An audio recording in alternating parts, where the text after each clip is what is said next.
Hey everyone, this was supposed to be my first live stream, but technical errors mean that I have to record it in advance, so I'm sorry for it coming to you a bit late today.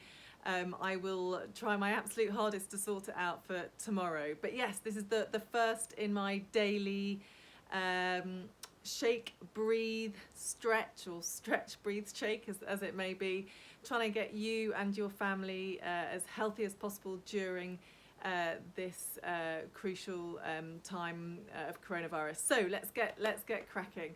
So what I'd like you to do is just standing somewhere with a little bit of space around you. I'd like you to just start to swing your arms.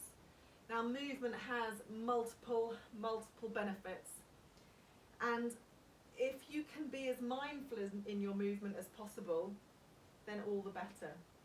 So that just helps to really connect your brain with the nerve endings inside all the different structures of your body, the muscles and the ligaments and the tendons, and you get real benefits from doing that. So proprioception, which is what that mindful movement's all about, is the body's positional sense.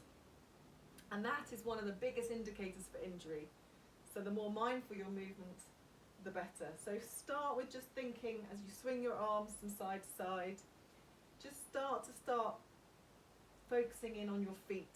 So just as I stand here, I can feel my ankles twisting a little bit, maybe a few clicks and clunks, nothing painful, just nice and gentle, bit of stretching, bit of compression going on, really nicely releasing my feet, my ankles, my toes, and then sort of thinking further up my body as I continue to twist. I can feel my knees again and a few clicks and clunks, and those hips really nicely moving, my pelvis rocking from side to side, twisting. It doesn't matter, it might be that you're still down here doing small movements, it might be that you're feeling like you can get a lot more movement. As we move up, you'll feel your back loosening up, your lower back, and then your lungs. You can really feel as you swing your arms from side to side, you can feel your rib cage really opening up. And as you mobilize that rib cage, you're getting more and more air into your lungs. Now's the time to start thinking about the breathing. So if you've seen any of my other videos on breathing exercises, you'll know that you want to be focusing on exhalation. So breathing out as much as you can in order to make sure that you're really getting all the air out, of squeezing the air out to the bottom of your lungs, so that then your lungs are able to expand fully. And feel how that feels in your chest as you're taking deeper and deeper breaths. As you breathe out more and more and more, that gives more and more space to be able to breathe in and bring that oxygen really nicely into your lungs, and you should be starting to feel really nice and warm throughout your upper back and your shoulders. And if we slow it all down, and we just take a few steps on the spot, and we feel how different our body feels at that point. Let's have a little bit of a shake. Done a bit of stretching, a bit of dynamic stretching. We've done a bit of breathing, and now we're going to shake out our arms. Shake out our arms a bit. Shake out our legs. Just really get all that circulation into all our muscles and our joints and our tissues. So good for our body. Moving, wriggling, shaking. It's just excellent for the body and the mind.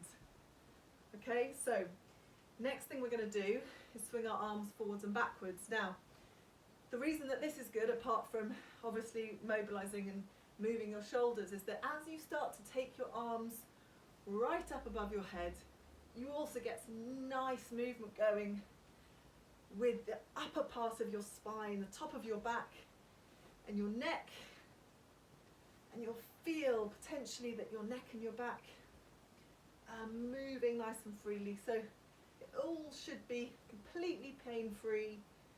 Maybe a little bit of a nice stretch as you loosen up all those joints. Feel the blood swishing around. And it might be that for you, you've got your arms a little bit lower, and that's absolutely fine. You just do whatever feels comfortable, whatever feels right. You will be getting benefit from doing this irrespective of how much movement you've got. Okay, so you do it, you pitch it to what feels right for your body on that particular day, and really enjoy that energy coming into your body.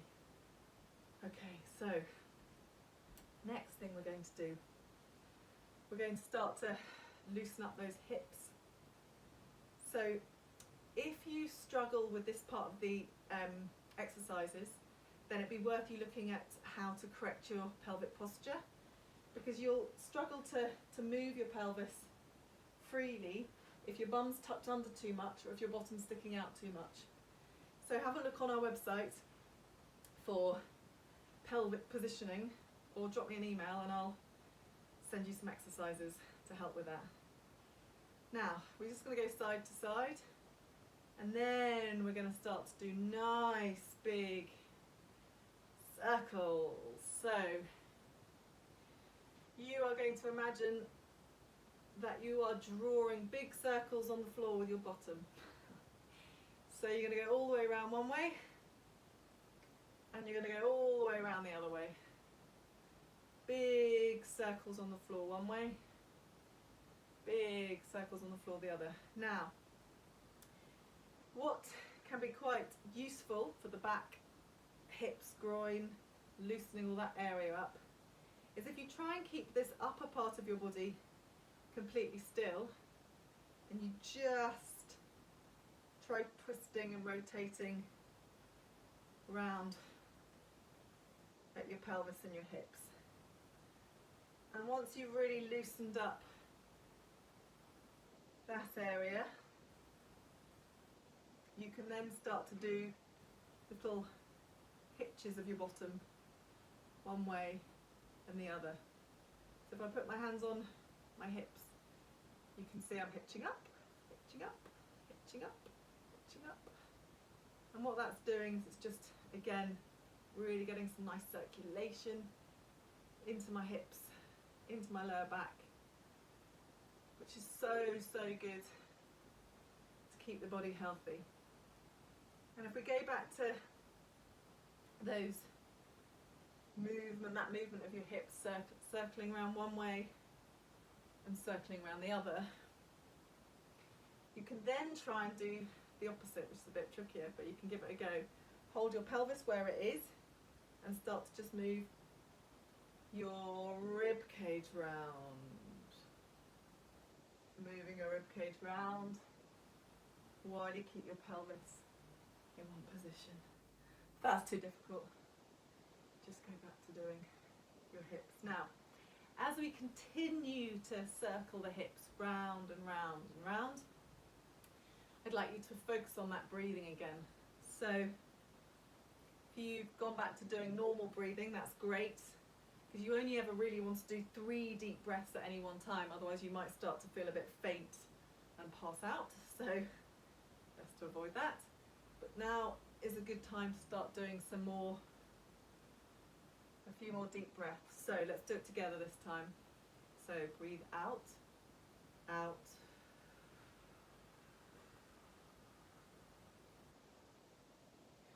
and then notice how, as you breathe, as you get to the end of that exhalation, that outward breath, your body reacts by just breathing in naturally as a reflex. And as you breathe in, trying to breathe in through your nose if you can. And then as you get to the end of that deep inhalation, you have a little hold, a little breath hold, but not for too long, just a little pause. So you breathe in, and then breathe out. If you want to do something a bit more advanced with your hips, then you can start to draw figures of 8 with your hips. And that's just a really lovely way of releasing off those hips, getting a little bit more control in the hip muscles, releasing them off, with a little bit more advanced movement. But don't worry too much. If you can't get those figures of 8, then just stick to doing big circles. Okay, Right, last but not least, I want you to get yourself a little chair or a stool behind you. Now, depending on how advanced you are, how strong you are, or how strong you're feeling today at this moment in time, I'd like you to start with just taking your arms out in front of you as you sit down, and then lift your arms back to your sides, bring your arms back to your sides as you stand up. Arms out in front of you, and come back out. Now as you do this, make sure that your knees are pointing over the centre of your feet. So whichever direction your feet are pointing in, your knees go the same. So a really common thing that people do, which can cause nasty knee pain, is the knees come in.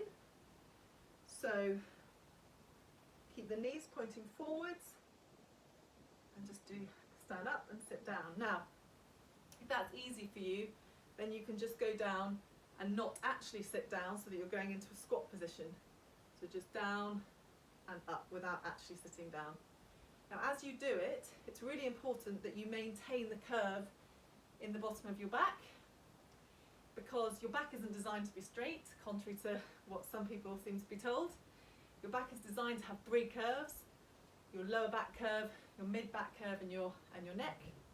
So you want to be maintaining that concave curve in your lower back as you sit and stand.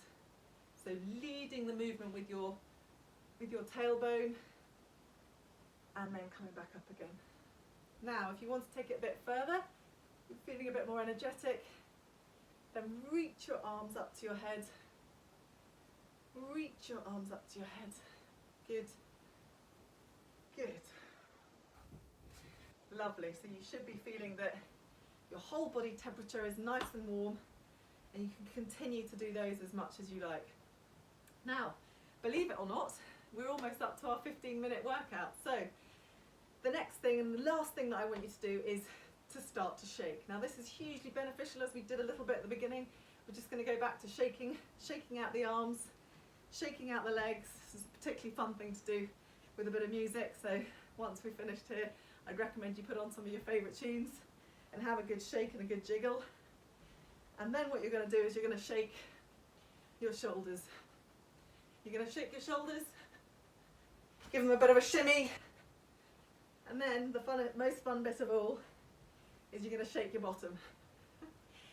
And you're going to shake your bottom, you're going to shake your shoulders, and you're going to keep shaking everything. And you'll notice that as you shake and shake and shake, you start to get a good old grin on your face, especially if you're doing it on YouTube. And shake it all out. Makes you feel good, makes you feel a bit silly, but my goodness does it feel good. So thank you all for joining me. I hope you enjoyed that as much as I did, and I look forward to seeing you tomorrow, genuinely live, as opposed to pretending to be live but actually recorded. So please do press the big red subscribe button on your screen, and I can't wait to see you then. Bye.